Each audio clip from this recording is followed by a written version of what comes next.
सुप्रभात बच्चों, मैं पूनम ढलन आज आपको इस कक्षा में मात्राओं की जानकारी देने जा रही हूँ।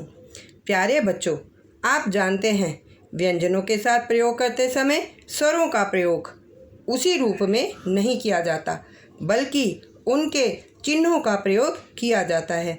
यह चिन्ह मात्रा कहलाते हैं। अ को छोड़कर सभी स्वरों के लिए मात्रा चिन्ह बनाए गए हैं। अ तो प्रत्येक व्यंजन में होता ही है। आइए अब हम कुछ मात्राओं की जानकारी लेते हैं। सबसे पहले हमारा स्वर है आ। इसका जो मात्रा है बेटा वो एक खड़ी पाई होती है। आप देखिए सामने, आपके लिए मैंने सामने बना कर रखी है। ये जिस भी व्यंजन के साथ लगती है उसके साथ उसको बोलते समय हमारा मुंह खुल जाता है। जैसे क के साथ लगाएंगे तो बनेगा का, हमारा मुंह खुल गया। म के साथ लगाएंगे तो बनेगा माँ, हमारा मुंह खुल जाएगा। तो यहाँ पर उदाहरण देखिए, ह के साथ लगाया तो ह आ र हार, म अ ल अ माला। दूसरा हमारा स्वर है ई। इसका स्वर छोटा होता है बेटा, इसलिए ये जिस भी व्यंजन के साथ लगती है तो उसका स्वर छोटा ही होता है।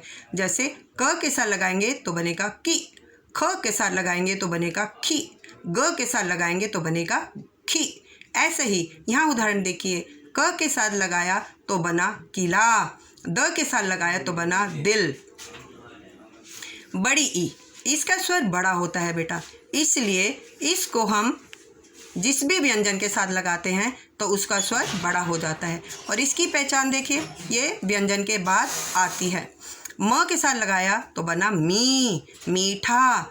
च के साथ लगाया तो बना ची, और न के साथ लगाया तो बना नी, चीनी। दूसरा हमारा है उ। इसका स्वर भी छोटा होता है। उ के साथ लगाएंगे तो इसका स्वर छोटा उ के स्वर में उ निकलेगा। जैसे प के साथ लगाया तो बना पु, पुराना। ज आ जा, म के साथ लगाया तो बना मुँह, और न जामुन।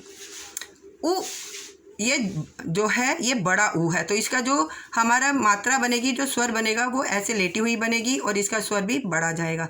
जैसे दूध, चूहा, री। इसकी मात्रा ध्यान से देखिए, ये गोल होती है। ये जिस भी व्यंजन के साथ लगती है तो उसके साथ री का स्वर लग जाता है।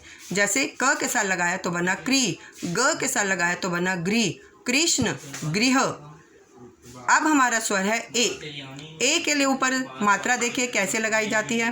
क के साथ लगाया तो बना केला, मे के साथ लगाया तो बना मेला। इसके बाद हमारा अगला स्वर है ए। इसके स्वर देखिए ए है, तो इसकी दो मात्राएं बनती हैं। प के साथ लगाएंगे तो बनेगा पैसा, क के साथ लगाएंगे तो बनेगा कैसा। अगला हमारा स्वर है ओ। ओ, इसकी एक नीचे खड़ी पाई होती है और एक ऊपर इसकी मात्रा बनती है। ये जिस भी व्यंजन के साथ लगता है तो उसके साथ ओ का स्वर आ जाता है।